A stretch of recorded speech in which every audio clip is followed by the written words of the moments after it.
All right. Hello, everybody. Just a little prelude here before we get into the show. This is going to be episode 10 of These People Are Idiots. However, it was originally slated to be, I believe, episode 8.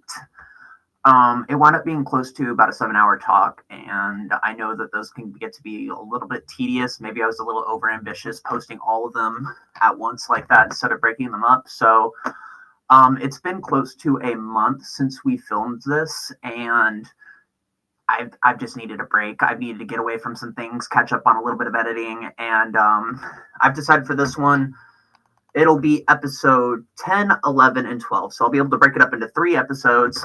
I may even be going back to some of the older podcasts and breaking those up as well, just so we can get some more views on there, get some more people interested in the conversations, hearing what we got to say on some things.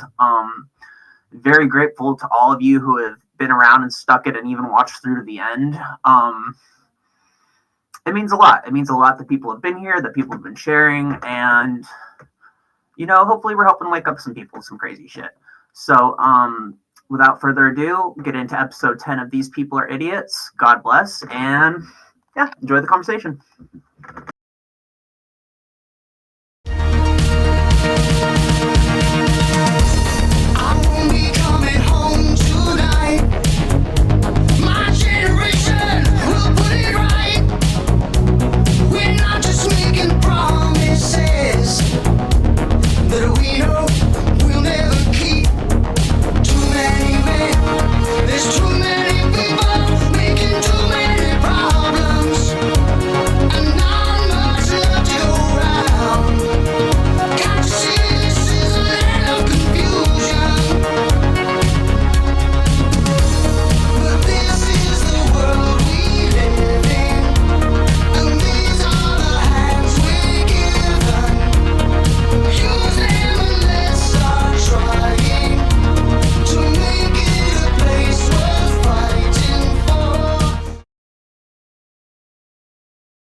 Alrighty, welcome back, you guys, to another episode of These People Are Idiots. I'm back here with Cyprian, and yeah, another crazy week, another crazy time to be alive. That didn't make any sense grammatically. Whatever. Cyprian, how are things over on the East Coast in DC? Surprisingly rational. So there was a comedian who had the idea that large amounts of executive office furniture gave off radiation that made people stupid. And the highest concentration of executive office furniture is DC. But people are actually acting somewhat rational now. Oh, a councilman got arrested by the FBI for taking 150 grand worth of bribes for the violence interrupter program. Oh, maybe the whole thing was kind of corrupt. Oh, a violence interrupter got caught, was stopped by the police and got shot while trying to grab his gun. Maybe they weren't hiring the best people to be violence interrupters. So we were talking about this a little bit before we started recording this. Let's explain to the audience here what in the fuck a violence interrupter is, because this is some of the most retarded shit I think I've ever heard of in my life. There was the idea in progressive circles that rather than paying trained police who would be members of unions and have safety equipment and clear rules for behavior to try to stop crime, it would be better to pay untrained, non-union member and unarmed people to go into high crime areas and stop crime. What could go wrong?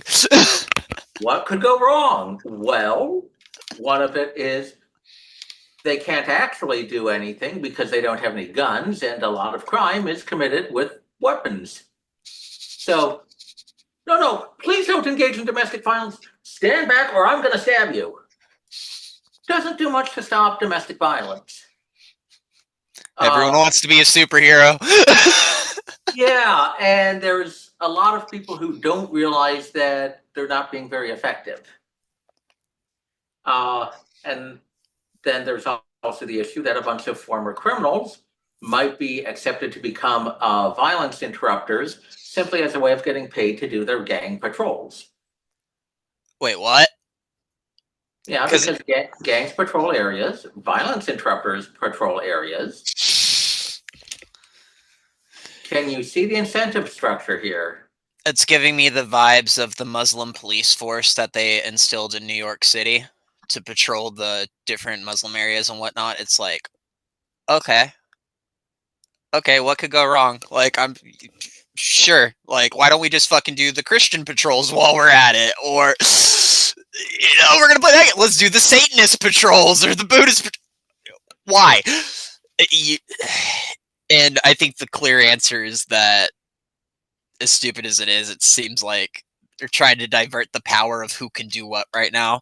But it's sucks that y'all went so fucking retarded with it, because here, at least in Oregon, over the years, COVID, I think, did kind of break it, and it did receive less funding, and maybe there's some scandals there that I'm not aware of. But here we have the CAHOOTS program, which I'll stand by. I love the CAHOOTS program, because there's been times to where there's been people tweaking out on the streets. They're following you. They're like caught in a loop, not dangerous, but they're definitely like maybe a danger to themselves, or they're in a place where they need some help that you just can't give them because maybe you're too fucking high yourself and you can't fucking deal with this right now. Or maybe you have places to be and you want to call somebody for this person, but you don't want to call the cops because then it's just going to start shit.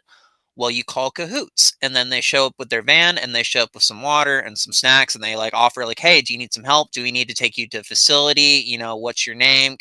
They try to like sit there and like help the people, in a lot of cases, like talk with them, but they never engage with criminal activity because they're not armed, so they know not to do that. So you don't call CAHOOTS for like a break-in or a man swinging around a knife or pulling a gun. The idea that you could just even remotely conceptualize the idea of sending in people of that same caliber to deal with crime, it just doesn't fucking work. And then I feel like it discredits something like CAHOOTS from being introduced in those types of areas, because anything other than the police at that point just seems retarded. And the mission as I understand the mission of COOTS, or I don't know how did you say it, COOTS? CAHOOTS. CAHOOTS. It's there to ensure the medical safety of drug users, which is a much more limited mission than stopping crime. And how it actually works in DC, the violence interrupters, you would have some optimistic, progressive person in their 20s or 30s go out, walk around a generally safe neighborhood and say, yes, I prevented crime and I prevented police brutality. And they would pat themselves on the back and be happy with what they did. Meanwhile, the city would be billed about $500 for their time.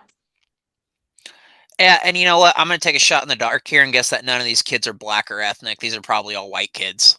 The white people tended to patrol the safe white areas. The black people tended to either patrol the less safe white areas or the black areas. And, well, there was a bit of a vetting problem, and some of those people turns out to have been ex-criminals. Notice that everything having to do with this type of stupid shit that's going on in society right now, there really is a kind of stick to your own mentality going on, whether people want to address that or not. It's incredible. I mean, one of the things that I found fascinating was, CHOP or Chaz. It's avowedly segregated. Or at least banners for different ethnic identities. What's going on here? This isn't the ideal of integration that I learned as a kid. DC, you have a stark divide between the majority white areas and the majority black areas.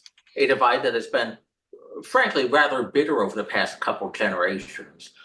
But when you look at the districting maps in DC, you see areas in which you can tell they're trying to displace a lot of the poor black residents. So there's a, let's see. Election results. I'm trying to pull up a very interesting ward map. So let's take a look-see at the Dem Ward 8 by precinct. Okay, I probably can't. Okay, go there and go to Dem Ward 8, member of the council. So I'm getting Dem Ward 2, 4, 7, 8. 8. 8. Okay, cool. And that area in Ward 8, that's a strongly majority Black area. Just down a little. Sorry, go ahead.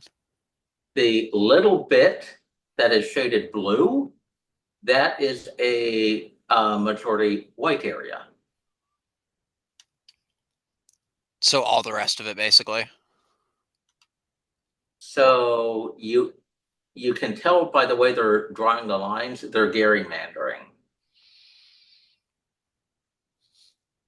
And it's believed that they're trying to dilute the votes of a lot of the Black residents to get a white progressive rather than a Black moderate. Just race management. And what did Hitler do? He managed races like a motherfucker. Did it well, might I add. And a lot of people respected that. And a lot of those people are in charge now. It's the Volksgemeinschaft. The Volk has a number of different translations, but the way the Nazis used it was race. So a lot of American racial politics look awfully similar to what the Nazis were doing, just a heck of a lot less violent right now. Well, I mean, reminder, Hitler fucking sent agents over here to learn about Jim Crow. He was like, that shit's pretty fucking neat. You're doing what over there? Shit, that could really get us on board. That could get us going again. And, you know, I wasn't able to watch Star Trek because apparently they pulled the original series from Paramount. I was going to sit down to do that this morning. But I did watch the scene from that episode that you had sent. And, you know, the part where Spock's just kind of looking at the Nazi who's explaining his actions. And he's just like, well, they're right. They kind of did have one of the most effective systems that humanity ever came up with. He's just like, you can't bullshit him on that. And here's the thing. That was the belief in some corners of the 1960s. They assumed that the Nazi government was efficient. It wasn't. And here we go. The actual history of Nazi government was much, much more chaotic. Ooh. I'm holding up a copy of Gunter Raimann's The Vampire Economy, Doing Business Under Fascism. The actual state of the Nazi economy was pretty darn chaotic. Give us a rundown of that. What were some of the more chaotic elements of it? I mean, for example, they ended up doing things like buying new trucks and scrapping it just to get the wheels, because they weren't allowed to import rubber, but they were allowed to import new vehicles. So if you want to put new tires on a vehicle, and the process of going through all the paperwork to get that would take months, it was simpler to just buy a new vehicle, take the tires off, and scrap the vehicle. That's a hell of an oversight. How long was that going on for? Years. Jesus Christ. Yeah, Nazi Germany was basically kept afloat by massive amounts of borrowing, and if they hadn't been able to pay off some of those loans by conquest, it would be regarded as about as big a basket case as Venezuela. Jesus. The best way to characterize Nazi Germany was smoke and mirrors. There were dramatic public ceremonies that maybe motivated a lot of the younger people, but a lot of the older people were bitter and suspicious. And Set there in was their ways, kind of. what? Was it kind of like a sense of them just being set in their ways? This new things come along, and I'm sure some of it was the case, but it was also so. You might have a good-for-nothing person who joined the Nazi Party, was really active in Nazi activism, and then they expected to be given a job because of their Nazi Party connections, rather than being an actually good worker. see. So in a lot of places, it became a point of tension between the people who got their power through political connections and people who would have done things normally. And when you have a one-party state, you have a lot of incentives for corruption. So rich people would give gifts to party members in order to protect them from getting hurt. Industry groups would organize bureaucratic mechanisms to try to figure out, okay, can we import this amount of rubber or can't we? Can we get it if we pay a bribe? Or are we going to are we going to go to prison? Stuff like that. So the law in the books did not resemble what was done in practice. And what was done in practice was oftentimes, so you might have a guy who was an aristocrat. If there was a single bookkeeping mistake, he could lose 1,000,000 marks for a simple bookkeeping mistake. The guy was an old conservative. He was not a supporter of the Nazis. And that's why they were laser focused on making sure that if he messed up in any way, they could destroy him. So the actual experience of life was that people at all levels came to despise the corruption of the Nazi government, but they also needed their contacts within the Nazi government in order to survive, because otherwise they would be targeted and unable to get the food or resources or ability to work that they needed to live. It's like being in a big prison and you're having to make the right connections and the right friends and fall in with the right people. And these guys are on this part. It's just prison shit. It's prison shit. And Nazi Germany looked dramatic because they carefully curated the image that could be broadcast. All those videos of tanks in parades, quite often the Nazis would simply have those tanks at the end of the parade, drive through the side streets, and then re-enter the parade. There was smoke and mirrors most of the time. I could totally see that looking back. It's just like, yeah, that was kind of uniform for a really long time for a lot of those parades. I could totally see there's just being like a loop going around. I mean, that's where a lot of the techniques of being skeptical of military parades comes from. People learn, hey, that tank has a dent in that place, and I saw that once. Okay, I'm seeing that again. I'm seeing that again. I think we're seeing the same vehicle multiple times. Most of the German army got their supplies from horse-drawn carts, not modern trucks. Everybody Americans especially like to pound their chest and say, we beat a hard enemy. Look at these elite German panzer units. Oh, yeah, the German forces that Americans were fighting in France tended to be some of the best German units, but that was not the main bulk of the German army by far. Because they're spread out all over the place at that point, right? Yes and no.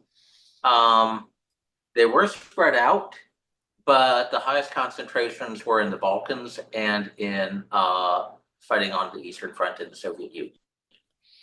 When did they go into Africa? Was that, I feel like that was 43 or 44 with Rommel? 41 and 42. Oh, okay, that's earlier on than I thought then. Yeah, I mean, it was when tank warfare was very new, it was dramatic, and it was a handful of German troops and a lot of Italian troops. Yeah. And there's a big historical debate about, did Rommel dramatically boost the capabilities of the Italian troops, or did he simply claim credit for what the Italians were doing? I feel like that could be said for a lot of struggles. There's a legitimate historical debate about that. So there's a lot of stuff about World War II we do have debates about, but then you have some fraud going in and say, oh, nobody wants to talk about stuff in World War II. Shit. It's like there's a super woke video game that came out recently, and one of the scenes in the video game is the cops stopping these kids from playing their music. And he's like, don't you know here in the Republic, people don't like entertainment with their, or don't like politics with their entertainment? And it's just like, no, people enjoy this type of shit. People genuinely do. As long as it's not retarded. Well, so long as it's not retarded, that's the hard part. No shit. So in Nazi Germany, there was the ever-increasing drive by top party members to steer the economy, and not just steer it, to grab bits of it for themselves. So Hermann Goring shook down a lot of the top industrialists to build the Hermann Goring steelworks. Shit. They didn't want to invest in it. He made them invest in it. Yeah, it's prison life, but it's prison life that ended up resulting in economic decisions that were highly inefficient. So now look at Venezuela. There was, even during the democratic period, there was a habit of nationalizing companies and using the proceeds to try to buy political support with gifts to various interest groups. Yeah. That was already a practice, and the state-run oil company was just kind of the jewel in the crown of the state-run economy in Venezuela. Now, there was a strong private economy in Venezuela too, but a lot more industries were state-controlled in Venezuela than say the U.S. And then when Chavez got into power, a lot of the people in the state-run oil company protested, refused to work, and he fired them. And he hired party cronies to do it. And when did he come into power? Just so I can get a timeline in my head here. I don't remember exactly. Because admittedly, Venezuela is like something like you see happening, and I know like a very overall based summary of, but as far as like the actual characters and leaders and figures involved, it's just 99. 99. Okay, I thought it was earlier. Well, Yeah. he had run for election earlier and had been guilty of a coup attempt earlier. Oh, okay. So that's why. So he was a figure, but it was his real crackdown on Venezuelan life was from 1990 onwards. Okay. Yeah, let's just make sure to explain this one in depth, because this is a situation that I want to make sure that I have a full understanding of, because the whole time this has been going on, like I'm looking over at the Middle East and I'm looking at all this other different stuff happening in all these other different parts of the world, and I knew Venezuela was getting bad, but realistically, I think like most other Americans right now in the modern moment, I'm seeing what that bad is actually doing. And now from like what I can kind of see, it's like the United States kind of helped destroy this country, got in bed with it, more fucking oil than Saudi Arabia, and now they're sending all their people over here to, oh, look, drive up the profit of more politicians that want to start a fucking war. So I want to make sure that I have all of my understanding of this down, correctly. Hugo Chavez was a dramatic guy. He railed against many of the establishment politicians of the time, who were, frankly, a lot of them were corrupt. But Venezuela had a stark divide between the urban rich and professional classes, and the state bureaucracy connected people, and the urban poor. urban and rural poor. So it was very easy to persuade a lot of the urban and rural poor that he could simply improve their lot by giving away state assets. And when there was a state-run oil company and the price of oil was going up, he could keep a lot of those promises. But he didn't reinvest in making sure that the infrastructure of the state oil company was still working, and he didn't make sure that people running the state oil company were honest or competent. So after a few years, you started to see machinery break. Mechanically, Venezuela cannot extract the same amount of oil they used to be able to. And it's not just because of purely economic reasons, it's because they didn't have the maintenance skills to operate the equipment and repair it. So Venezuelan oil, they have a lot of reserves, but it is sludgy.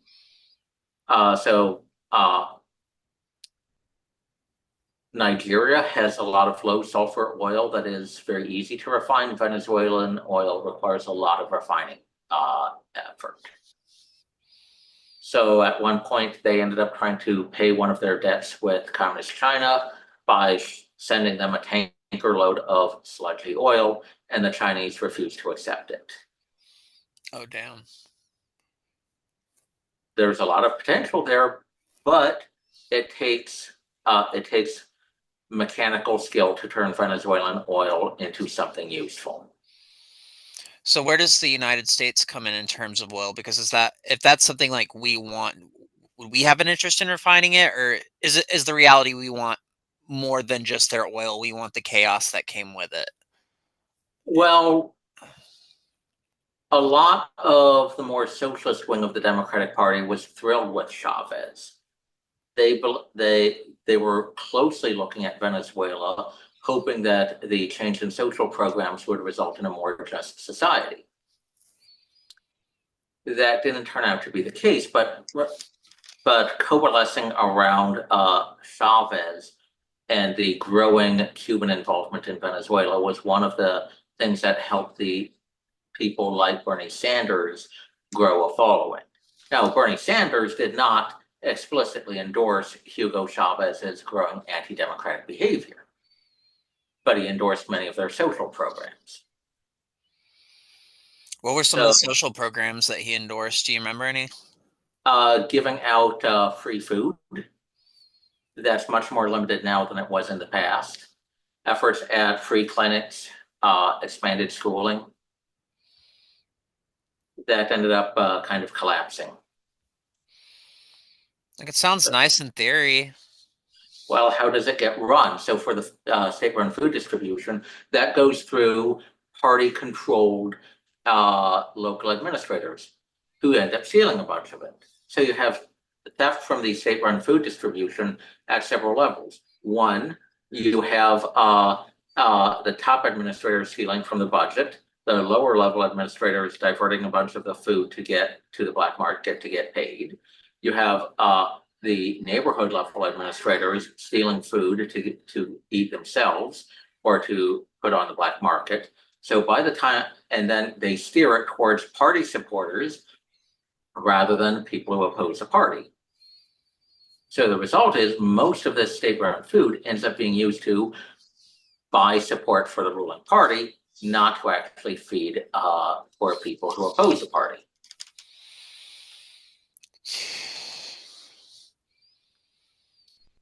I think we just don't think of food as a currency in this country. Because it usually isn't. Normally, it's easy enough to import food, but Venezuela is a remarkably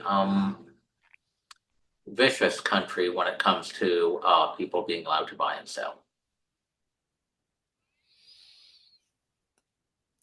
So sad. It used to be one of the nicer countries in Latin America, and it was one of those that dealt with communist insurgents without going the Argentina Junta or Pinochet route of just mass murder. Kind of did a little more tactfully, kind of a little more responsibly. They raised a large police force and tried to deal with cases with attacks as police cases rather than simply grabbing a whole bunch of left-wing supporters and killing them. Well, like, and it sucks too, like, in terms of, like, the police in Venezuela watching these riots now. The police just stand there. They're literally just hands in the air, like, okay, just please get off the wall. No, okay, well, I'm just gonna go stand over here then. Like, there's no power. Well, when food became so hard to come by, you could either get food through the security forces as one route, by rooting around in the garbage of the luxury hotels used to bring in foreigners who say everything is great, or you could join a gang and try to steal food or extort money to buy food. So a lot of the police were replaced early on in the Chavez government. So the people who are left are people who are either former criminals who got drawn in by Chavez and the party, or they are simply people who are too desperate and they aren't about to challenge the party unless they feel very, very confident. Now, there has been footage of police taking off their equipment and weapons and leaving it with protesters. So they aren't all party thugs, but the party in Venezuela has chosen to back some criminal gangs as a way of simply causing general chaos. So you have pro-party gangs and militia, anti-party gangs and militia. The way things work on the books is not the way things work in practice. In theory, the police should be trying to fight the gangs. In practice, the police are largely left ineffectual except for brutalizing protesters, and the gangs are allowed to engage in extrajudicial murder. And I think that's a big lesson for today is things are so much different on paper. Like, example of, when you work at Taco Bell, it says whenever you go to work there, you shouldn't smoke weed or do any illegal substances or any illicit substances when you're working there. Realistically, everyone there is high as a fucking kite. Like, there's how it should be run, and then there's how things are actually run.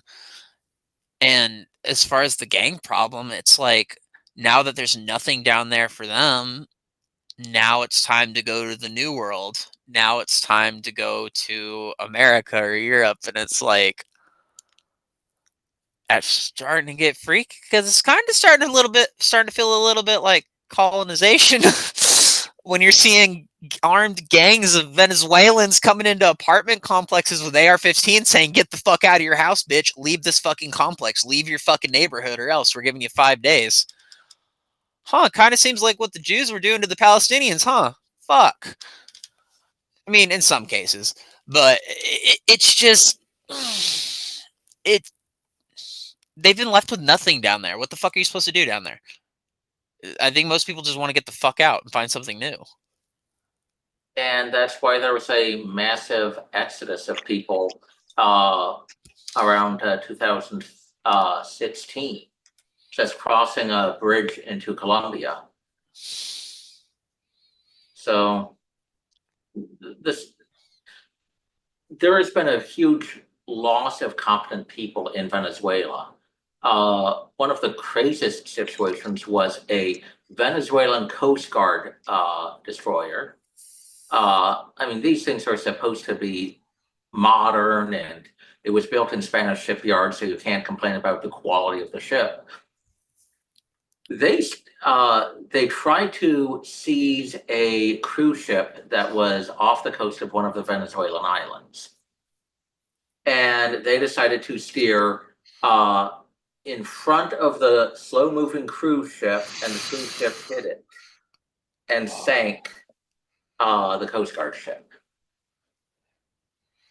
This should not happen.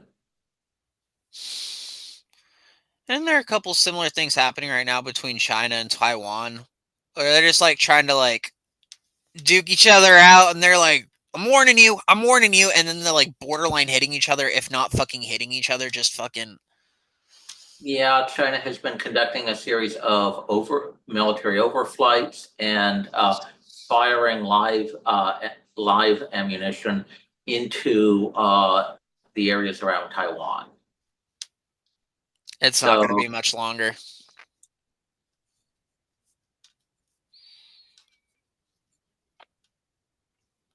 I'm not going to bet on a Chinese invasion just yet, because their main goal is to eliminate any flicker of Chinese people living under a government other than their own. The Chinese government has been putting forth the idea of Peking man, that Chinese people have a different genetic ancestor than people in other parts of the world, and that means that democracy may be good for other people, but it's not good for Chinese people.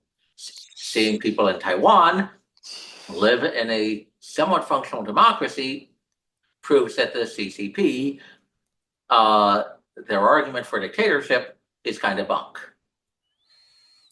This is some racist shit. Guess what? A lot of the world is kind of racist. Guess a lot of fucking Asians are racist. A lot of black people are racist. A lot of Mexicans fucking racist. Let's stop pinning it all on fucking Whitey. Go ask your local Asian shop owner what he thinks about the group of black kids that just wandered in that morning looking for candy. You know, like just fucking throwing it out there. As much as they want to put out their fucking little statements in China about how we're all fucking backwards and we're just killing off everybody and we're just lynching people left and right. Um, bullshit. At least we ain't kidnapping the bodies of fucking dead people, chopping them off and selling them. You fucking fucks. Oh. There's a huge amount of hypocrisy that comes with totalitarian groups. Yeah. Hypocrisy and paranoia tend to go together. They're getting paranoid. People are getting pissed. People Yeah. are fucking.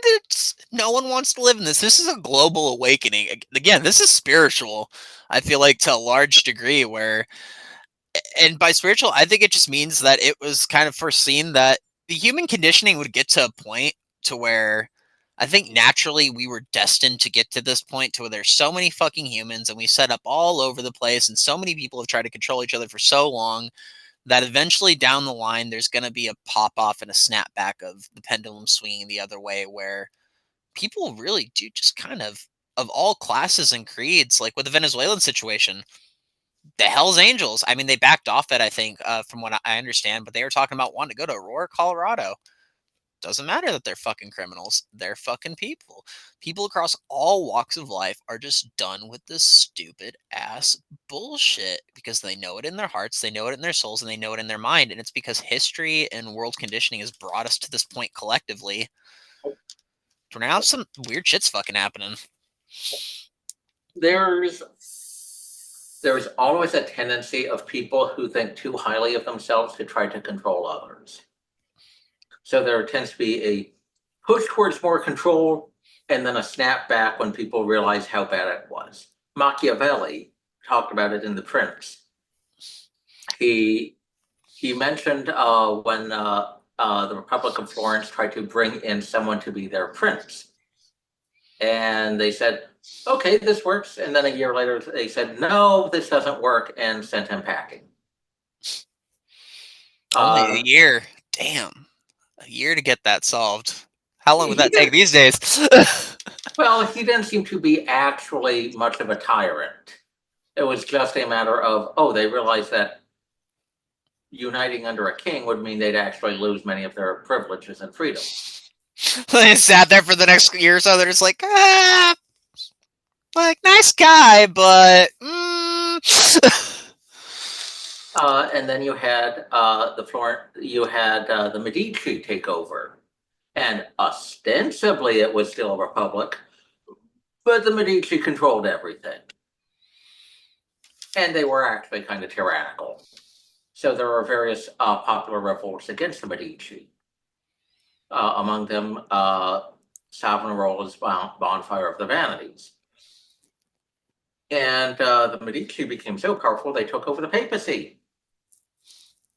This is which may all have new to sparked me. the Protestant Reformation, among other things. But the thing is, you have people who think too highly of themselves, grabbing for more and more power, and people might initially go along with it. They might be surprised. They might be opposed to it, but ineffectual.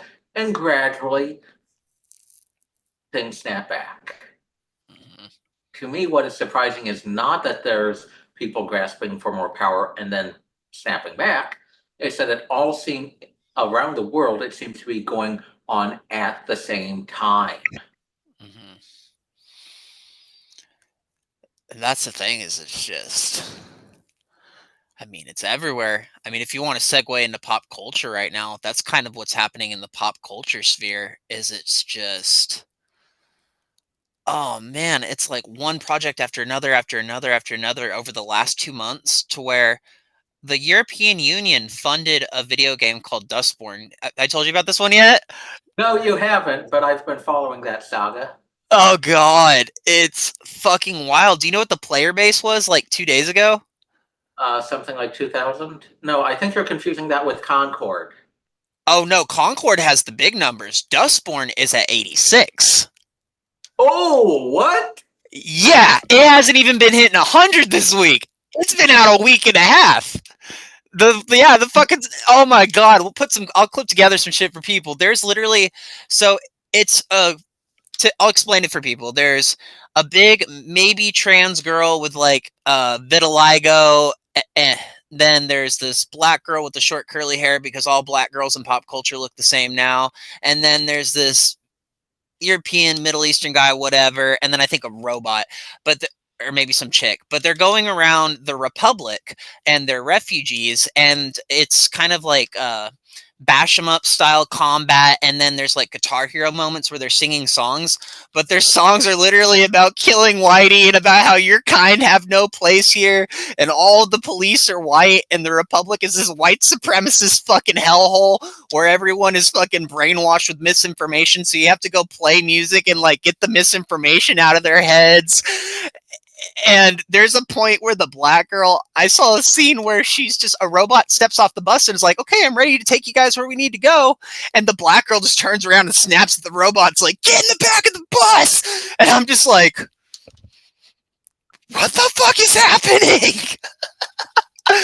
But people have sanely, finally, collectively agreed shit is too fucking much at this point. And the European Union funded a lot of money into this shit. And I think the United States also sponsored it.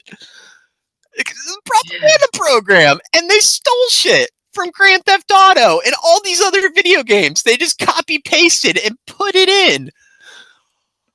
Oh, sorry, I know that was a long-winded rant, but like, it's been so fun to watch the death of this, at least on the pop culture end, to where it's just like, finally. And I think this is especially important because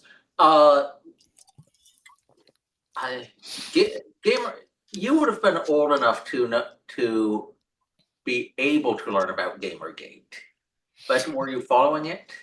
No, I think you explained it to me at one point in time. I remember hearing about it, but it was never on my radar. That was about the game journalist, and they were smearing that one girl, right?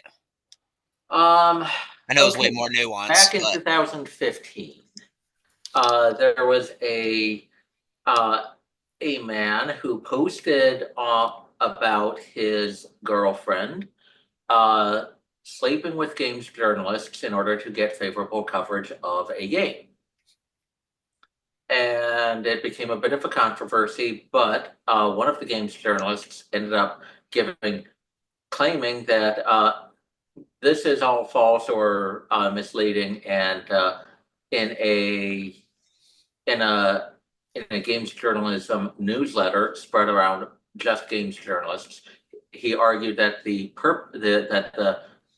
reason for the complaints was misogyny and sexism, and didn't actually have to do with any concerns about people sleeping their way to the top of a highly competitive industry.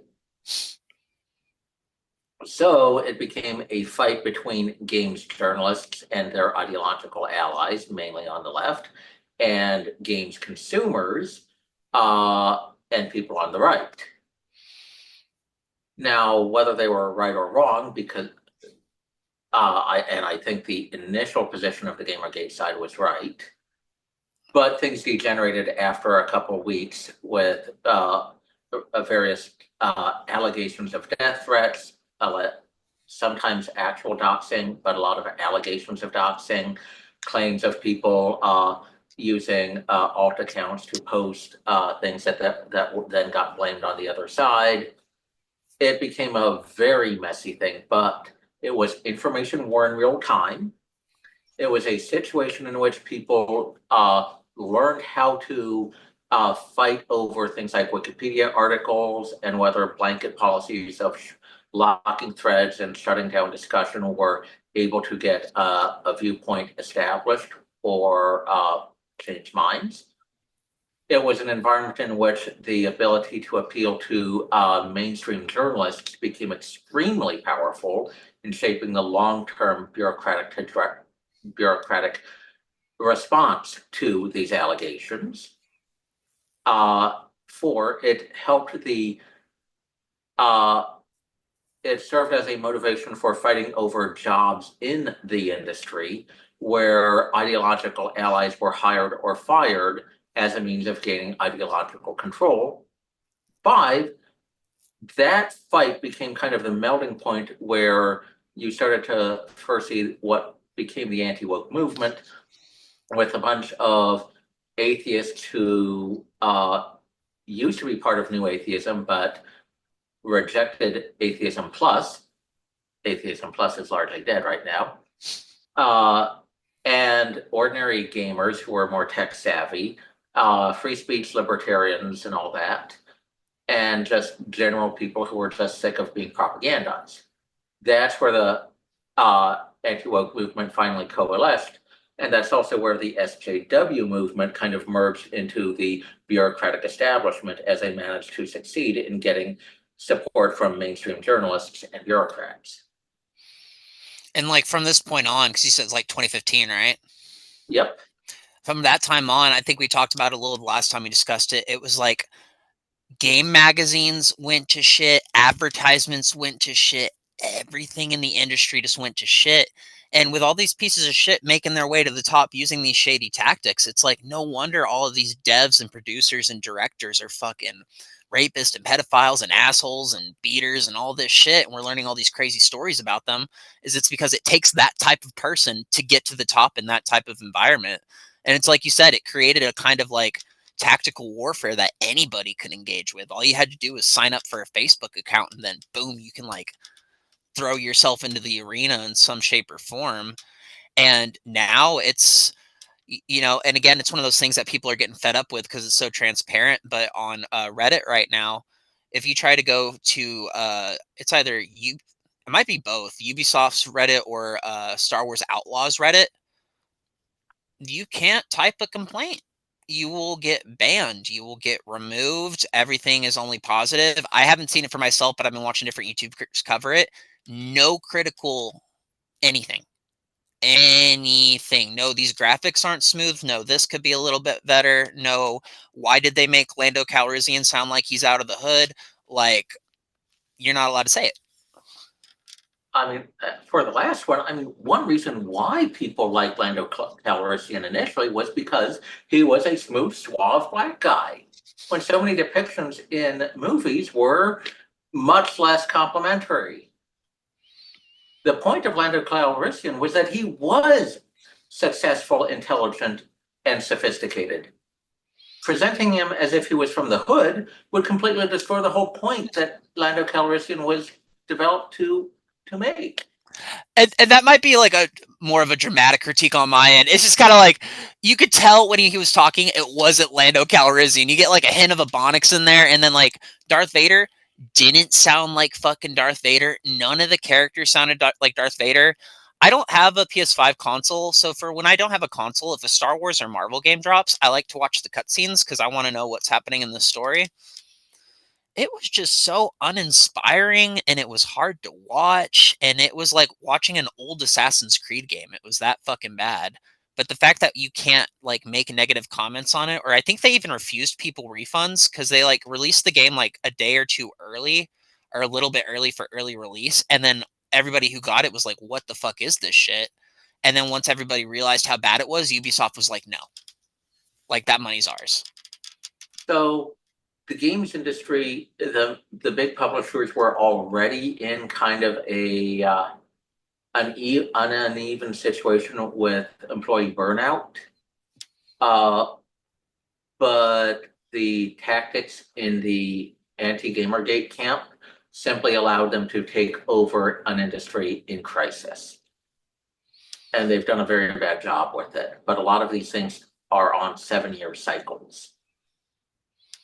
So there was already a bit of a turn against the woke in the big publishers. They might go back against it more dramatically in the next couple of years. But it's an example of a lot of these political tactics are really just excuses by people to try to gain control of a market because they have utter confidence in themselves and they're actually really incompetent. So in comic books, how many people actually buy new comic books? Not that many. One reason for that is that the comic books writers who wrote stuff that people used to buy got forced out of the industry. Yep. And they're all the SJW types now. All of our superheroes have rainbow hair, they're a darker skin tone, or there's some sort of equality statement. And then never mind the price of the goddamn comic books, and the art quality's gone down. Like advertisements in comic books, one of my favorite things about old comic books was old advertisements because they look so artistic. They look like shitty little internet phone ads. Again, uninspiring. And that's the politics may just be an excuse because it's possible to write a compelling story that presents woke arguments. But the woke arguments are being made by people who are frankly incompetent, and they're leaning on the politics because that's the only way to force out their competition. Yep. So our mainstream games industry is mostly lurching towards death because they kicked out the competent people. Our movie industry sucks, so people are trying to build a kind of new Hollywood out in Nevada. Like actual physical Hollywood? Using that as their headquarters for a lot of startup games, not game studios, movie studios. Interesting. I mean, there are still good writers out there. There's still good movies. What is it? The Empty Child? I think a lot of it's they're getting turned down for being too damn controversial. I mean, it's one of the reasons they want to get rid of Zack Snyder is they didn't like the message that he was putting out in his movies, and he's like, "Why? It's real life." Oh, The Empty Man is a great horror movie. The Empty Man. There's a lot of great stuff, and there's still talented writers. But the problem seems to be at the bureaucratic level, squeezing out potentially competent people. Yeah. I mean, no one would want to work in this industry. It's like, okay, so I'm going to go join Hollywood. There's a chance I'm going to get raped, shat on, or they're going to destroy my child, my baby, this creation that I've birthed for the world, this thing that I put together with all my heart and soul. Like, I'm not going to be able to be honest or open or say my piece. It's soulless. It's really fucking soulless. And then you see all these. I'm sorry, go ahead. But it's also an abusive work environment for a lot of people. So the special effects people making several Marvel movies, they were overseen by a Disney executive that was basically a highly abusive boss. Now, they finally fired her, but the result was that they were paying extra for their animation efforts, and they were getting a subpar result. One, because the competent people didn't want to work for them, and two, because they were being managed so poorly that they simply didn't have the time to do the animation to a decent level of quality. And it's like, you can't fault them for that. And thankfully, Marvel's one of those studios, like, not getting too spoilery, Deadpool, they actually do kind of joke about in the movie. They're like, all those woke activists, they're gone. Like, they go as far as to, like, reference things in the movie, like, all those old people, all that old bullshit, it's been tried. It's done. We're moving on. It didn't make money, they even said. And that was about the point where I think it was like 2 or 3 weeks before Deadpool came out, they secretly fired all of the woke executives and all, well, not the woke executives, but like the woke people within the ranks that were causing a lot of problems, because they're like, look, at the end of the day, Disney is about profit. You didn't make profit. And I think they wanted to do it sooner, but they needed the money thing to be an excuse. I think that's the sad part about it, is people would have axed these people way sooner if money wasn't a factor. There's a belief that the Acolyte was a test case for if the, quote, modern audience would appear. So the Disney Civil War was going on for years. So how the woke side was arguing, no, if we do this, we'll attract a larger audience. So they would tweak a project and say, well, okay, we've got a lot of complaints from parents, but we don't seem to have any more money. So the Acolyte could have been funded far longer, but it seemed to be an effort to see if a hugely budgeted project would attract the audience that the woke executives claimed it would. It didn't. Right. I've probably watched The Acolyte more than anybody. I could say I've watched the show through like 10 times because I'm wanting to redo it. Otherwise, I would not be watching this show and torturing myself over and over, because it doesn't get better. It never gets better. Meanwhile, Andor, wow, Hell, let me go to the bathroom real quick. But yes, we're going to talk some Andor. One sec. Yeah, so Andor, how far did you get? To the escape into the eye. Well, using the eye. So that seems to have been the basic political rebels do a bank heist story, but this time in space. In space.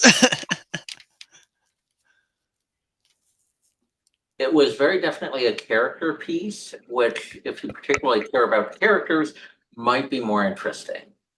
But its depiction of the can you trust each other angle, very realistic. The criminal who joins in with political rebels as a way of either doing a grift or maybe having something to take to the government in order to get a pardon or an easier life, also possible. So there was a subtext to Skeen, was it? Well, one of the characters had also been in imperial custody. Oh, I'm trying to remember the character's name. Shit. The one with the tattoos. Yeah. Can't remember his name for the life of me, but yeah. So the producers of that scene were being very subtle. They could have made it much more explicit of, were you there because you were a bad criminal? Were you, is your motive to simply steal? Is your motive to work as an informant for the government? No doubt something similar happened with the guy who used to be a stormtrooper. So there's, in many respects, it seems modeled on a lot of 1970s era left-wing terrorist groups doing the bank heist stories. And I mean, there's a logic to it. Stealing money from banks tends to cause chaos without angering a discrete general population, and it provides funds for the group. Now, some of that might be more sincere, and some of it might just be banditry disguised as ideological behavior.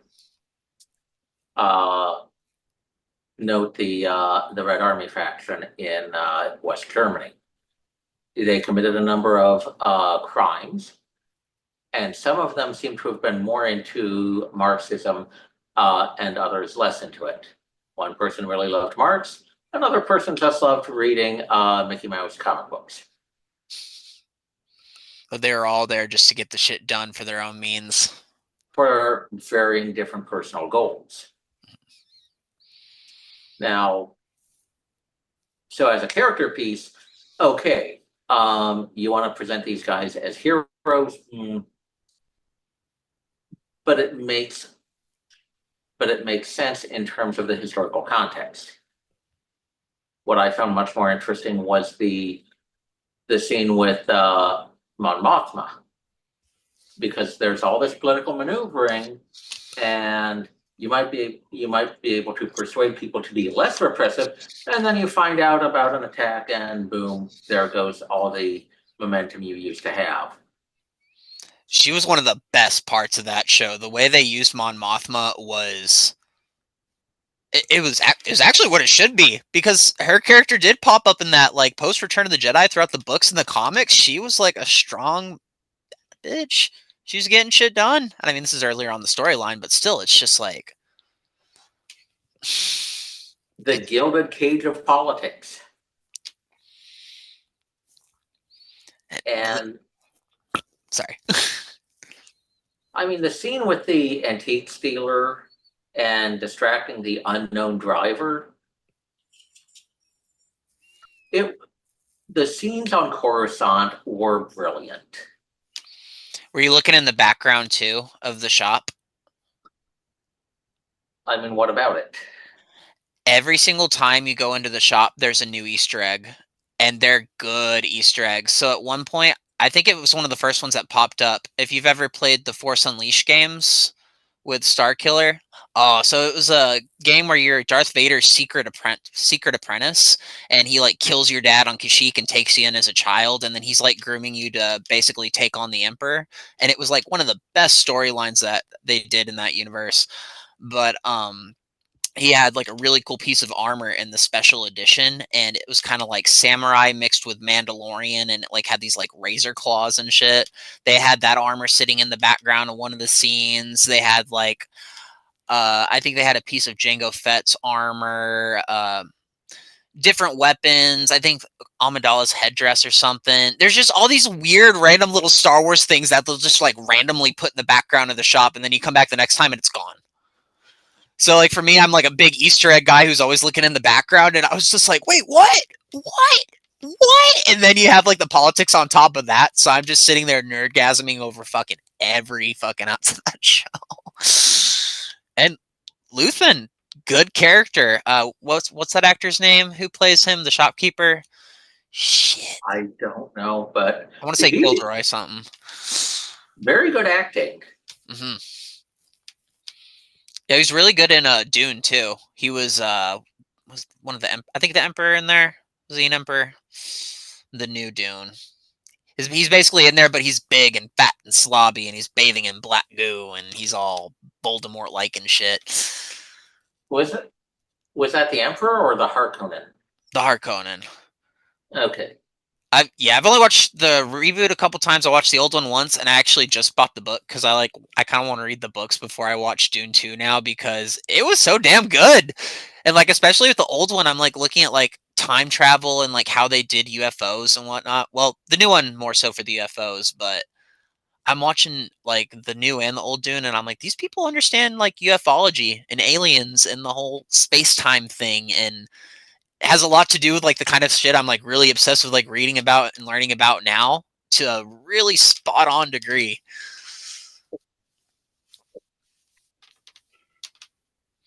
Well, the getaway and the temptations of just stealing the heist.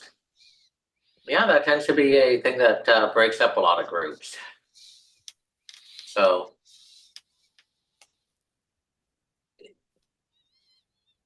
it's a lot less focused on the bureaucratic dysfunction that I tend to pay attention to. Although, yeah, I forgot about the base.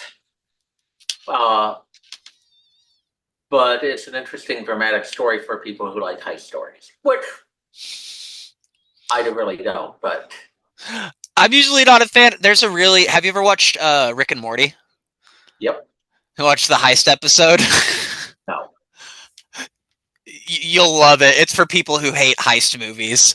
It's literally like they keep meeting all these characters, and it's like, you son of a bitch, I'm in. It's just like all the recycled lines, doing all of the things. I won't spoil it for it too much, but you should definitely look up that episode because it's as hard to watch as most heist movies. But I think the fact that it was Star Wars made it a little better for me because heist movies, spy movies, martial arts movies, car movies, those were things that just never really did it for me. But if you put those elements into Star Wars, I'll eat it up.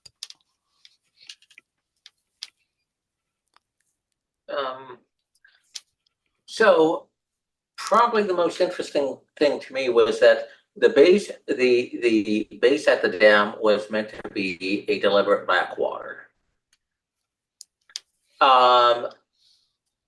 So you have an officer there who wanted to play politics with an incoming engineer as a way to get transferred to a more desirable location.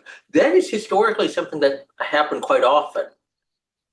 So in the Soviet army, you would have people who were assigned to remote outposts who would wait years in order to get transferred to a less miserable location.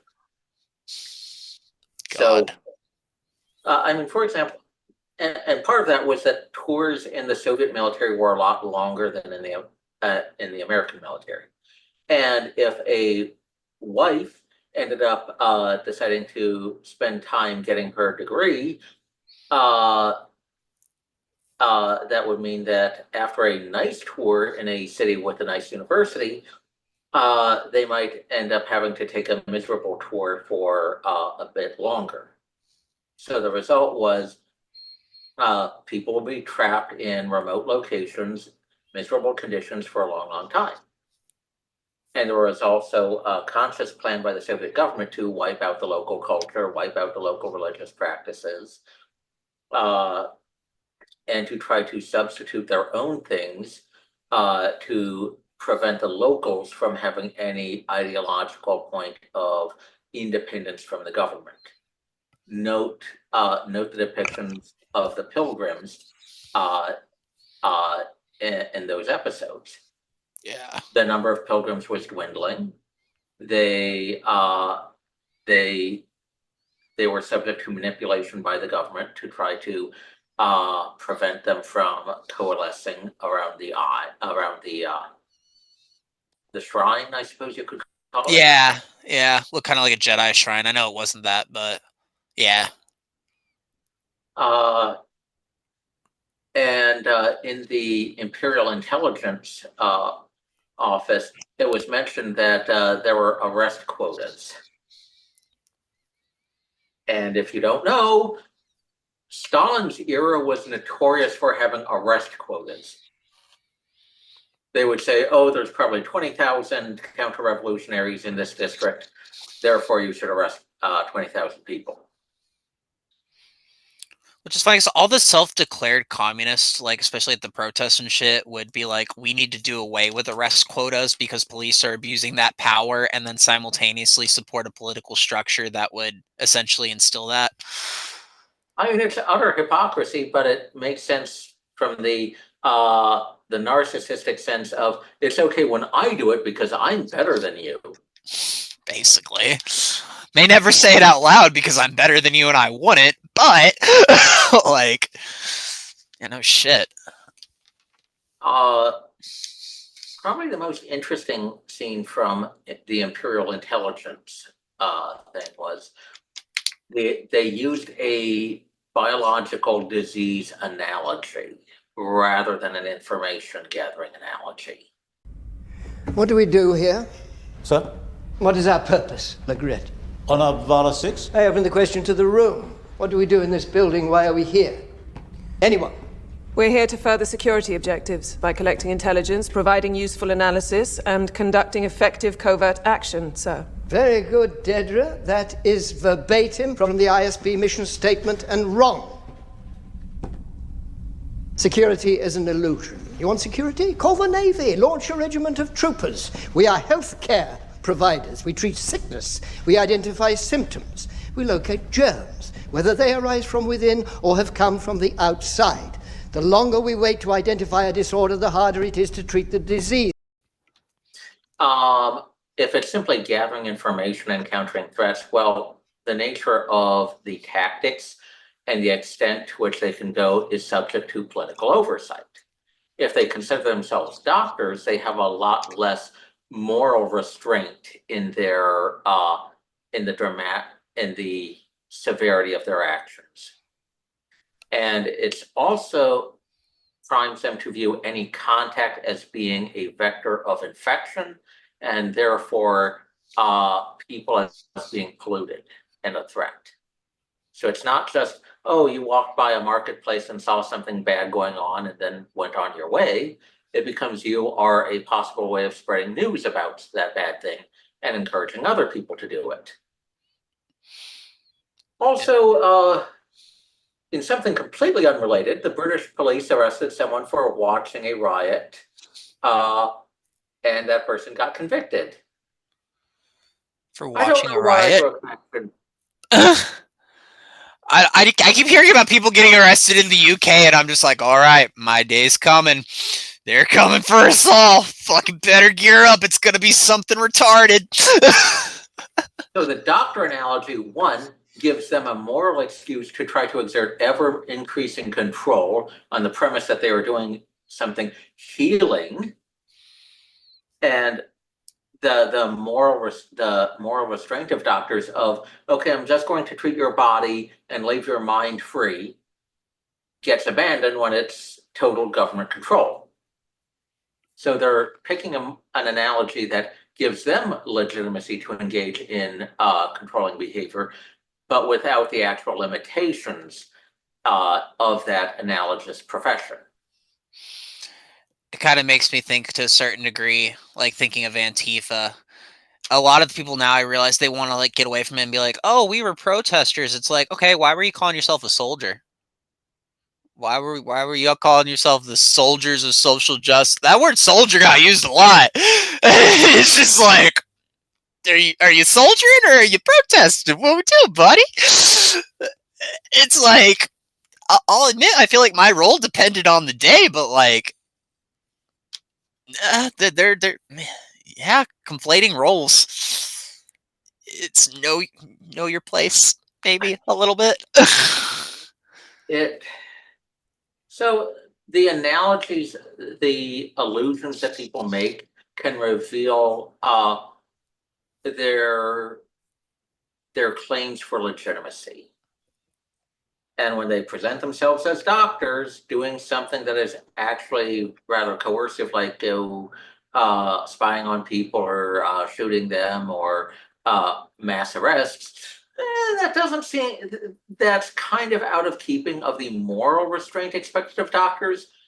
And it's ignoring the moral restraint that would traditionally be imposed on an intelligence organization. So, by claiming to be doctors, they're evading the moral responsibility they should be under. Yeah. And, thinking in terms of that with Antifa, it's like you should have been there as protesters. As protesters, it should have been some rules. There should have been some regulations. You start getting in your head that you're a soldier and you want to fucking fight. Well, shit's not really going to work out for you, is it? And it's gonna, push comes to shove, you're not a soldier, are you? You can't act tactfully. You can't act with precision. You can't. A lot of these kids, And it's also there's a number of moral considerations with actually being a soldier, because if you take it into your mind to restructure society as a whole, you get into something like the Argentine Junta. Explain that a little bit. So after a period of left-wing terrorism, the Argentine military took power. And they did a lot of very nasty things. And their avowed goal was to restructure society to a point that it didn't face the disease of communist terrorism. To what point was white supremacy involved with this? Because I know a lot of them went to Argentina, right?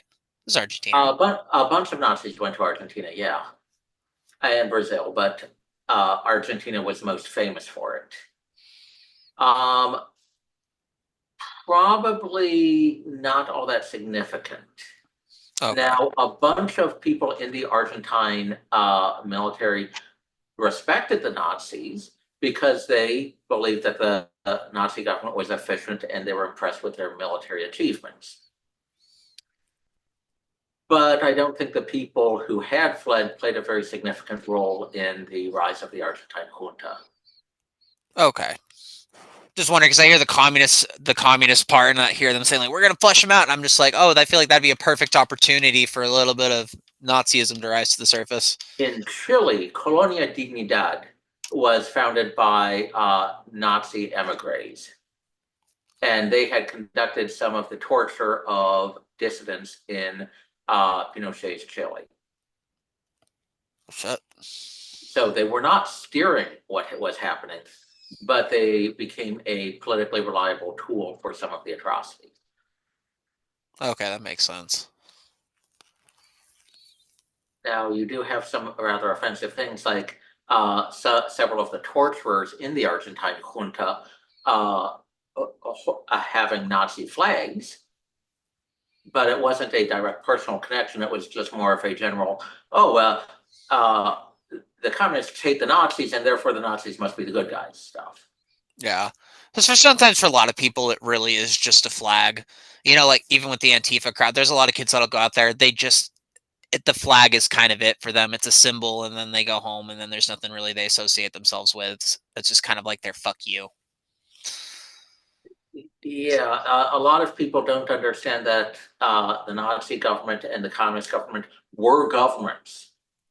They did things. They had bureaucracy, they had ideology, they had mechanisms, they had people who might have believed the ideology more or less. So, but a lot of people just treat it as, oh, here's a symbol associated with a few cool things. Mm-hmm. The Argentine junta was notable for its brutality, but not its competence. Notably, they ended up stealing thousands of babies from the children of dissidents who had been murdered.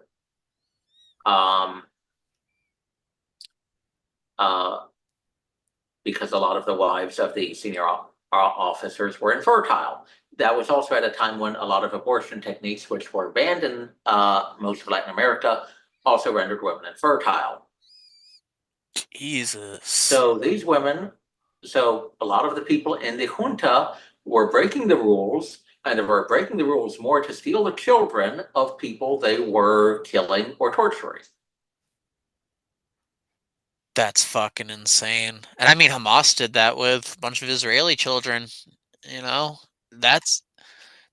I don't think it gets much darker than that. Like, I mean, So fuck. they were not good people, but they felt like they were justified because society needed to be restructured to stop the left-wing terrorism that had been plaguing the era before their rule. Ends justify the means.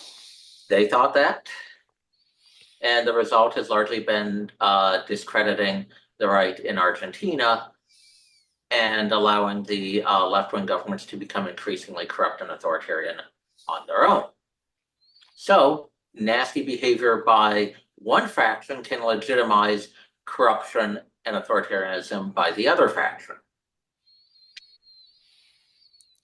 They just have us fighting over these stupid symbols all the goddamn time. It's just like swastika versus the hammer and sickle, you know? It's like Iron Cross versus the fist, and it's like, at the end of the day, they're just going to do away with both sides. The whole ultimate goal of globalism is just to have both sides fighting back and forth, back and forth, back and forth, using everybody all up in the meantime. And one day we're going to exist in a world where there are no Nazis and there are no communist terrorists and there is no Islamic extremism and there are no Christian terror attacks.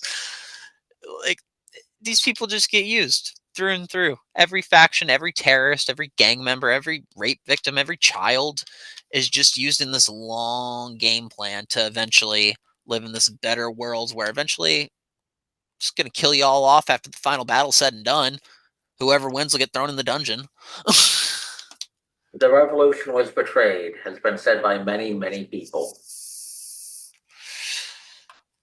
Revolution was a goddamn setup. Quite often, yeah. That's one of the things that makes the American Revolution so interesting in hindsight. It did not become a round of incriminations and murders of the previous revolutionaries. Fair The point. French Revolution became that. The Russian Revolution became that. It was very close where a bunch of the old Nazis ended up nearly toppling the Nazi government. And that's one reason for the Night of the Long Knives. A bunch of old Nazis were killed, as well a bunch of conservatives who didn't like Hitler were killed, just so that they didn't get any ideas to overthrow the government. Jesus. Oh, and a bunch of the people who had been with Mao on his great trek and had been communists in Maoist China, they got killed by the Red Guards. So the American Revolution is fascinating because it did not become that era. It didn't become a process that devoured the children of the revolution. It did not become a process that killed off the old revolutionaries and degenerated into dictatorship and destitution. And I think that there was a righteous goal at the end there. It was, this is what we're fighting for. This is who we're going to become. This is what we're going to be one day. And I mean, even dropped a video recently reading from George Washington's prophetic vision of the future, where it's like, yeah, fucking angels themselves might have been visiting George Washington and saying like, hey, don't worry, this is all going to work out. Shit's going to be turbulent, but it's going to work out. Like, there are righteous elements, I feel like, in this world. And a big core essence of America, I feel like, has that righteous essence. It just has to be found again. Because unless there's some sort of greater goal or greater unification or greater driving force, there will never be any form of revolution ever again that would not result in the death of millions of people on this planet. One of the things that made elected governments more stable than dictatorships for a long time was, if there is a disagreement, people could vote out the people they strongly disliked rather than fighting the government. So a dictatorship might seem to be stable on the surface, but underneath, it's a huge mass of insider politics, pressure groups, and governments cutting themselves off from negative feedback, and maybe those groups all get together and they become violent. Elected systems, it's out in the open. There's a handful of violent people, but the mass of people have better alternatives than violence. And people don't feel like they have that now. I mean, no one can trust the election system. Yeah, that's catastrophic. The election system is what made things stable. If the elections are no longer trustworthy, that mechanism as a means of peacefully handling disputes ends. Yeah.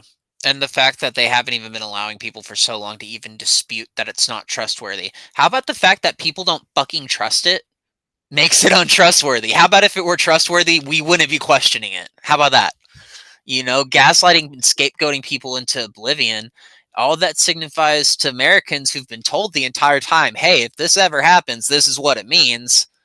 Well, now that we see it happening, we know what it means. This signifies a authoritarian takeover. That's what this signifies. Yeah. How else can that be perceived? It was this, don't worry, guys, we're putting this in. This is going to be America. But if it ever starts to go away, this is what you do.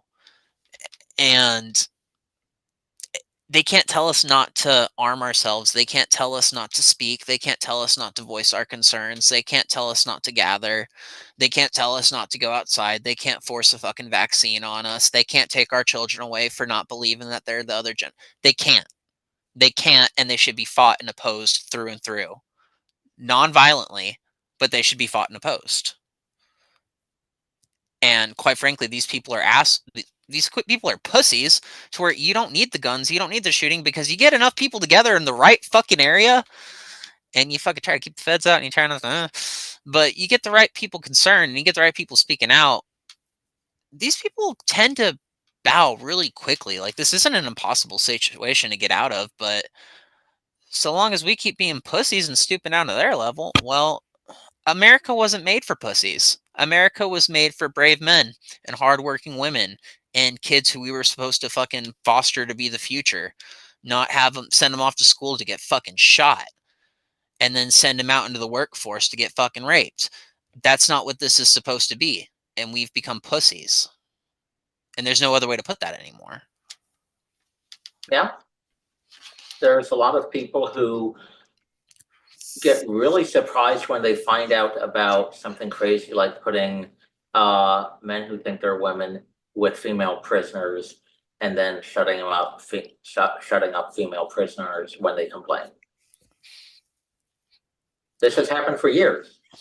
If I wanted to get into a women's prison here, if I wanted to go break some laws and then say my name is fucking Jennifer, I could go get all the free puss I want. Sorry to be crude about these things, but I don't know how to put these things other than be crude, because all the other conversations that I seem to hear about this type of shit is just pussyfooting around it, and everyone's afraid to say things, but it's just like, we have to be crass about this at this point. At least me. It's just, I can go do these things, you know? I can identify as a female tomorrow. I can go get it on my fucking ID. I can get fucking estrogen. I don't have gender dysphoria. There was an illegal arms dealer who got arrested, declared himself to be female, and got put in with female prisoners. The ACLU was fighting for him. And the ACLU needs to fucking be disbanded. Like, is that something we can get rid of? I get worried whenever I start saying we need to dismantle things, but I feel like they've done more harm than good. I mean, fucking putting out fucking... They've become corrupt. Yeah. And they use every fucking group. You don't get to put a state of emergency out on gay people. You know? Like... I've been so fed up with these motherfuckers. It's... Well... There was a lot of people from the educated classes who remember when the ACLU actually did stuff for civil liberties rather than just being a front group. Back when they said, yes, the Nazis get to speak. That's called freedom of speech. And they stood by that. Like, I'm sorry, that's the America I want. I want an America where I can live next door to a Nazi. And we're not trying to kill each other. And we're not engaged with race war. And hopefully, at least through my eyes, that person may get a little better over time and have a change of heart. But that's a better America worth living in than hunting down all these perceived Nazis, because no one knows what a Nazi is anymore. You know, again, the reason I got a lot of heat in Antifa is because I read actual Nazi shit, and we weren't allowed to do that. Why would I have a copy of Mein Kampf? Don't you know that's what Nazis read? I don't know, because I thought that's what we were opposing. So I thought maybe having a copy of Mein Kampf might help the situation. They don't operate on these principles. They don't know what the fuck a Nazi is. And that's a problem that has kind of engulfed a lot of professional classes. So you saw that in Antifa, but you also see that in a lot of bureaucratic systems as well. You need to stop misogyny. Well, what the heck's misogyny? Well, here's an example. Yeah, but where's the border? We're not going to think about that. I mean, there's the old legal principle of unconstitutional vagueness. If something becomes too vague, a rule can end up infringing on people's rights because they don't know what's allowed and what isn't. And all of this is so vague. Gender activism in itself, its goal is to put broad and vague language into these fucking legislation pieces that just dismantle everything. And I view that as extraordinarily authoritarian, because when you have a vague rule, you need someone to interpret it.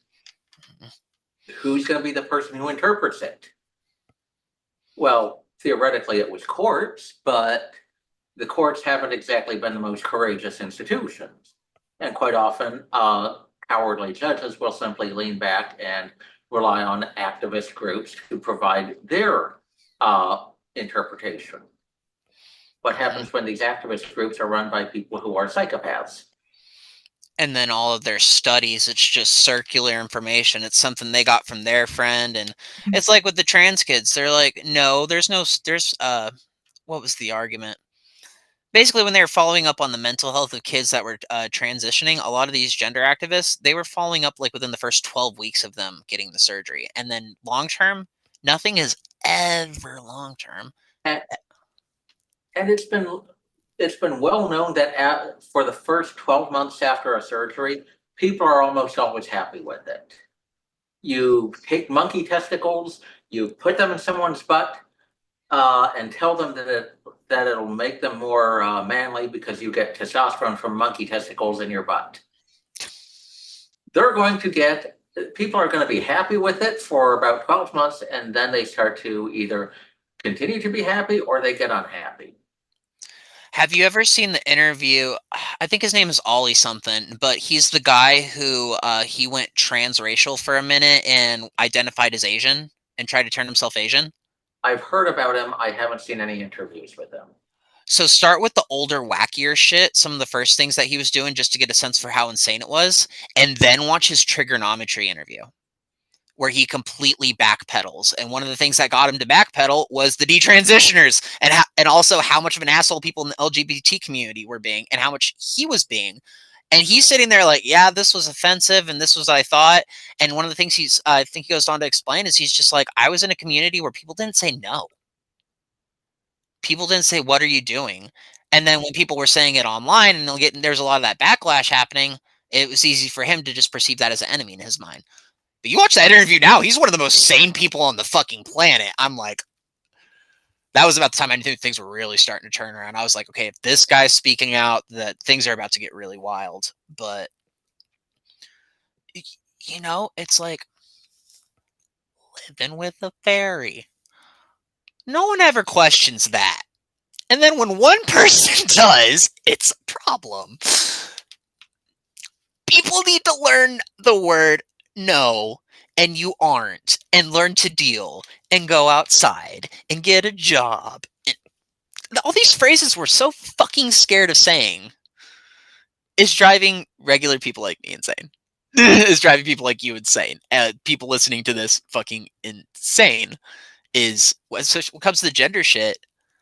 I'm sorry, non-binary. No, there is no such thing as non-binaryism. Show me one biological equivalent. And whenever I say that to people, they try to say intersex. No, that is a sexual condition. It is not a gender. There is no non-binaryism. Humans cannot be animals. We are all bodies within ourselves. Again, I am willing to accept things like aliens have come down and possibly bred with humanity, perhaps even taken over the bodies of humanity. I am not above that. I have yet to see it. I have yet to see fucking evidence of it. In the meantime, I will just speculate, and I'm going to go on basic human biology. John Money was a guy who advanced the idea of a difference between biological sex and gender. Well, he also had an experiment with twins. So one boy ended up getting his penis. You know the story? Oh, yeah, go ahead and tell it for people, though, because it's one people need to hear. John Money had argued that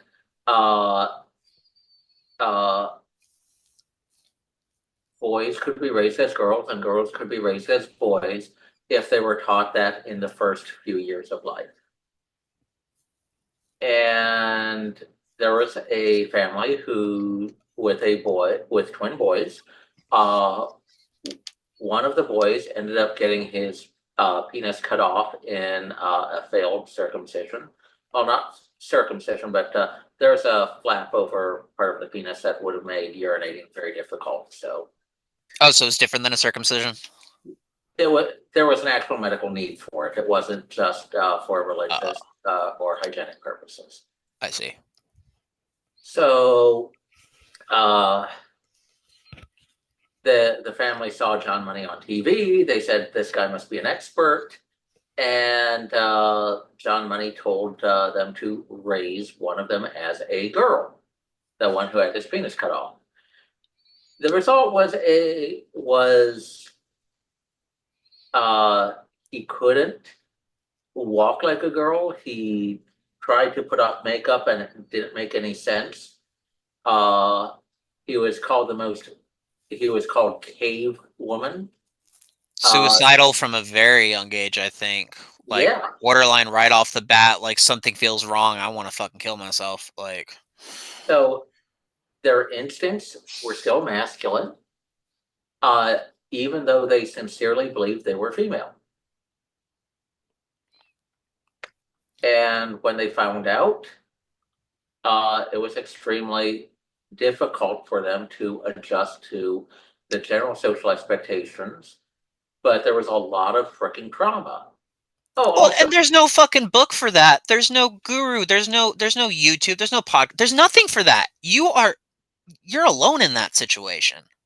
here's the thing, John Money, so he eventually realized, hey, I'm a guy, not a girl.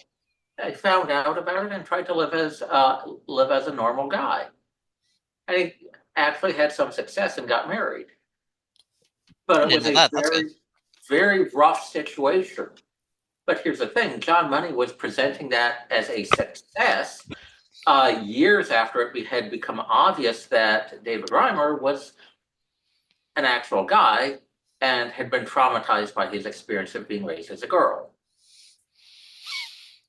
Just like the person who founded lobotomies, they went out dying saying this is the greatest thing I could have ever done for humanity. So people believe in their shit. So the guy was a scientific fraud. He was also worse than a fraud. His last name was fucking Money. If that wasn't a sign from God, I don't know what is. He also encouraged the twins to engage in sexual behavior with each other. So, and he was interviewed by a pro-pedophile publication. So, John Hopkins? No, he was a professor at John Hopkins, but the publication I think was based in the Netherlands. Okay. So I'm always watching John Hopkins. That's just the name you hear pop up way too much when it comes to this pedophile shit. It's one of the main medical universities and institutions in the country, and it's in Baltimore, right next to DC. So they have a disproportionate effect on national news and politics because they're a huge institution right next to DC. I see. I'm a part of the dropout class, so there's a lot of things to the college stuff that I'm still learning about. So, they're one of the leading schools for biological sciences, but they have major corruption and pedophile problems. Yep. So, John Money, nasty piece of work, but for some reason, a lot of feminists ended up loving his idea that women could be raised like boys, in part because I think they wanted to do everything boys could without any social barriers. And they thought, I mean, what's the worst that can happen? Well, that too. And like, I mean, it would have been less of it then, but especially now. I mean, trans kid in my family. I'm sorry, would not be in the situation if there wasn't a fear of men. Wouldn't want to become a man if there wasn't a, oh shit, if I don't look like one of them, I'm gonna get hurt. And That's that very is real. much, much more recent. Yeah, that wouldn't be so much of a thing back then so much, I imagine, but now, And it used to be in Albania, in some rural areas, women would dress as men and live like a man as a way to be the protector for their family. That was considered a sign of the low status of women in Albanian society. What's happening now? And it's like all the friends I've known who are trans, or even a friend who isn't trans anymore because they realized dead father, and psychologically they wanted to take on the role. And it's most often than not, at least from people I've met, dead father. Wow. it's a thing. I even told Buck Angel about it. It's just like, at first it's like you hear about a couple and you're like, all right, well, that's a coincidence. And it's like, all right, we're talking like 6, 7, all of y'all have a dead dad? Okay, what's going on here? Or dead or missing. And yeah, again, I'm pointing as if the kid doesn't still live with a fucking pedophile. Doesn't even live here anymore. I haven't seen the kid in months. But, missing father. Could be dead for all we know. Well, that's certainly a wrinkle I haven't encountered before. Yeah, it's such a common thing, and it's occasionally the mother, but there's usually a dead parent. There is usually a dead parent, and it's a hard one to grapple with, I imagine. Like, I've talked to my buddy about it a little bit because he's transparent about it before, and trying not to talk on too much because he's trying to go on and live a better life now. So I'm worried about pushing too hard and having too many conversations, whereas he's doing jujitsu, going on to firefighting, getting all his courses, whereas a year ago he was wanting to throw himself off a bridge. So like he's in such a better place post all this and realizing like who he is, trying to heal himself, work on his shit, and I'm so fucking proud of him. But I don't think if his father hadn't offed himself at a young age that none of this would have happened, and he said as much too. And it's just,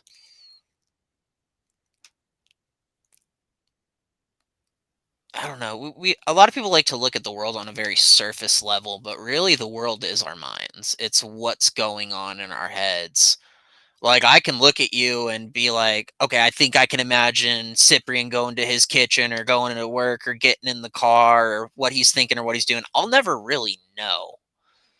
And there's been a whole world mapped out in our heads over the course of all of this chaos that we're all psychologically responding to. But if people look at it surface level, we're just not going to understand it. And there's a lot to be said for the psychology of kids losing parents or having abusive parents. It's parental loss or parental abuse that leads to trans kids or radicals or gangsters and shit. A lot of Black community, African American community, they weren't really going out and joining gangs until all the fucking fathers started dropping off and going to jail, Yeah. And now we're starting to see that in the LGBT community. I think everything that happened with the Black community is now being used on the LGBT community via trans youth. The destruction of the family, the drugs, the bringing it into pop culture, making it so fucking cool, bringing in the whole murder element into it. If you look at gay culture now, a lot of it has taken so much inspiration from the African American community, but not necessarily the African American community and like African American culture and all that, like gangster rap, like gangster shit, drugs and partying and popping pussy and twerking. This was all shit that was into the African American community as it was being destroyed, as it was being propagated as part I of don't think murder scene. twerking was a big thing 20 years ago. Well, not, yeah. But like, it's like, it's, let's be real. Let's be the real way my generation looks at it. It's like, oh, the Black people can dance, they can party, they can shoot, they can rebel. Everyone wanted to be Black. Again, I think there's a correlation from Wigger to jihadism in this country. But which one's that? Oh I'm yeah. holding up a copy of Breaking Up America, Advertisers in the New Media World. It was written in the late 90s, but it noticed that increasingly niche marketing was a thing.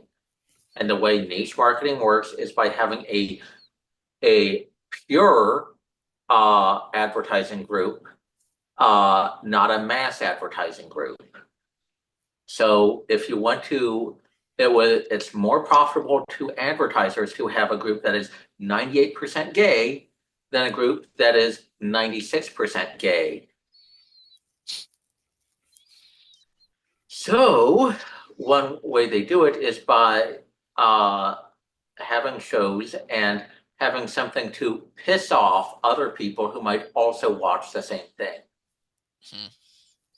So creating those little ways to drive off people who aren't in that target advertising group becomes profitable for advertisers and therefore profitable to media producers. and also to politicians. But in the 2000s, there was the argument that even though gay people were generally socially disliked, advertising to them might draw in a large audience that could be a niche audience for a company. Because the gays know how to party, they know how to organize, they know how to get people looking. I mean, there's They're the not argument. wrong.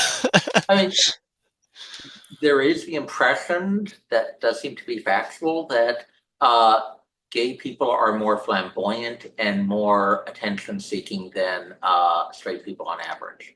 Now, How dare you? How dare you? No, I'm just kidding.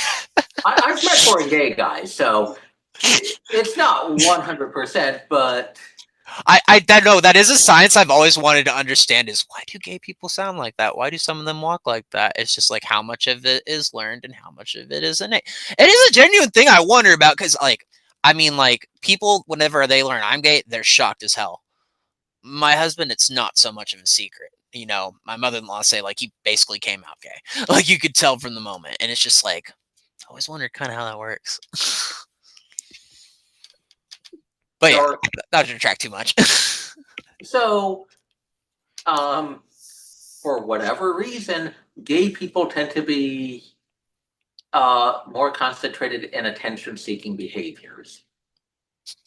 So, for a society that has embraced a degree of pleasure-seeking, gays partying and being flamboyant and being dramatic, that becomes attractive. It's a way of saying you're fun. So you have a lot of straight people trying to imitate gay people because of that fun image. Metrosexuality. Well, Which frankly, is literally the image. I'm sure a bunch of them were actually gay. They just didn't want to admit it at the time. Oh, yeah. But you also see that with a lot of people treating Black people as if they were tough guys or symbols of oppression or sexual, rather than the actual struggle for living and trying to get a job and doing ordinary, boring stuff. Mm-hmm. They don't like, I don't think they like gay people. I don't think they like Black people. They like the image that they present. Mm-hmm. And the benefits it can bring. Well, it's kind of like we were saying last time, monkeypox, and how I was mentioning, I was just like, everybody's so infatuated with this LGBT shit that everyone is so experimental now. I mean, hell, the sex toy industry, the adults industry, all of that.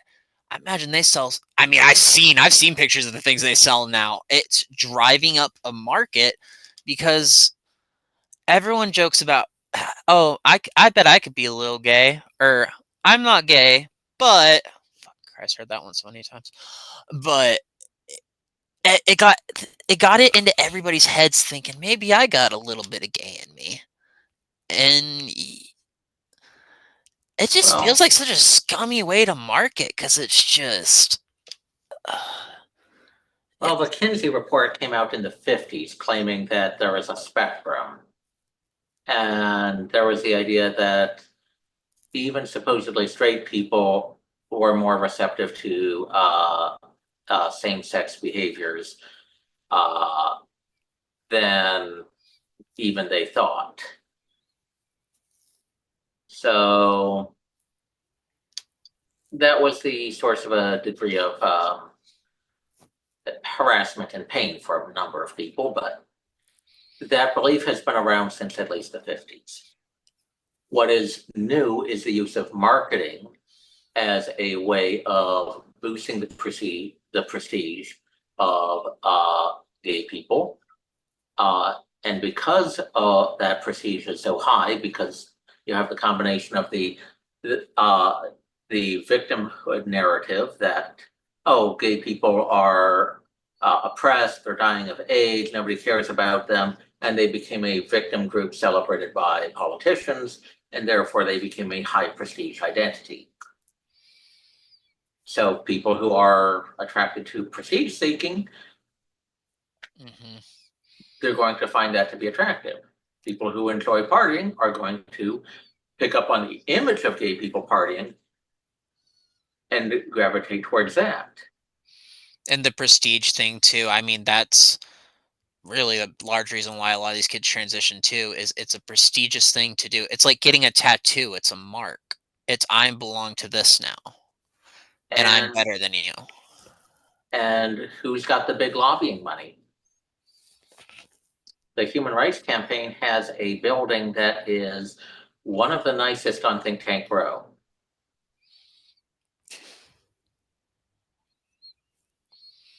The Human Rights Campaign is staffed by the children of top Democratic Party bigwigs. It's a very powerful organization. If you are represented by that organization, you probably have a bit more clout than people represented by an organization with about 2 people in an upstairs office. Oh. So who's got more prestige? The people whose flag is on all the cop cars in a city, or the people who don't have any flag and don't have anything like that? Mm-hmm. And also notice when they make this fucking. This is funny too, because like I was like trying to make a thumbnail the other day, and I was trying to put up some Civil War flags, and I didn't realize there were so many goddamn Civil War flags over the course of that, because there's just so much going on. But there's been so many flags that people in these activist left-wing groups like to make for all these other people and whatnot, and they're always boring. It's always like your group gets the cool flag and everyone else gets the beige flag or the brown flag, or it's just. It's these people know they're above everybody else, and they're making jest, and then they're pretending that they're not, and they're pretending like they don't have the power. Well, there seems to be a larger phenomenon where people who do have power can't admit to themselves that they have power. Yeah. It's, and I don't know, and it's just, like I said, using gay people, it's like, I'm not oppressed. I'm doing just fine. I can pick any one of the 50 states in this country to go get married in, and I can do it freely, happily. And yeah, there's probably areas where there's going to be things that I have to deal with, but that's, quite frankly, I blame the climate that's been created around me, because 5 years ago or so, I realistically probably would not have to worry about holding my husband's hand in public. But now that everyone wants to get all uppity, yeah, it kind of feels like something I should watch out for, or, it's starting to feel a little weird again. But I'm still not oppressed. If anything, I'm being put up on a high pedestal that I don't want to fucking be on, and I'm tired of like straight people or other people feeling like they have to stutter around me, or I hope I don't offend you, or I know you're gay, but, and I just want to like scream at these people, just fucking talk to me like I'm one of you, please, for the love of God. It's all I ever wanted. It's weird. All right. And with that is the conclusion of episode 10 of These People Are Idiots. The next part we'll be posting here soon. And yeah, you guys take care and you have a great night.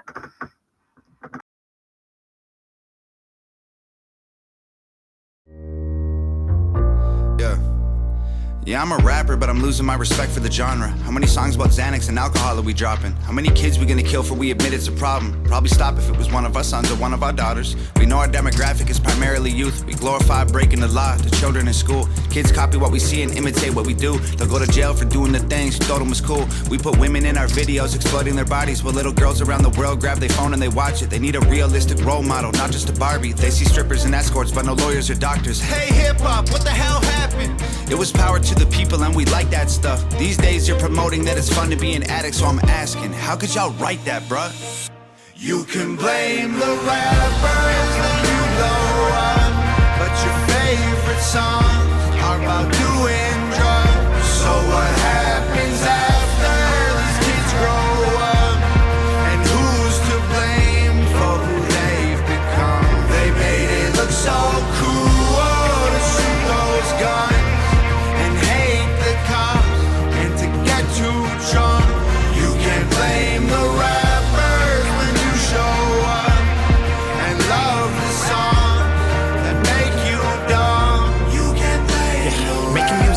privilege and a choice. And if you ever get to be successful, you must understand the people that you influence. I swear by what you say, and that the melodies you sing make wings, build dreams, and fill voids. We got medication straight through voice. Some give life, and some destroy. And even though this money seems nice, it can't come, so we must take that as a hint that there's other things in life we should enjoy. We move mountains, we cross states, we play roles in presidential debates. So don't you try and tell me making music is for fun, and you don't care about the things that our music helped make. Man, I know I'm not perfect, but I'll change. I'm the outcome of this world and my pain, and this music is pills, and I promise this dose that you take won't make you say, you can blame the rappers when you blow up, but your favorite songs are about doing drugs. So what happens after these kids grow up?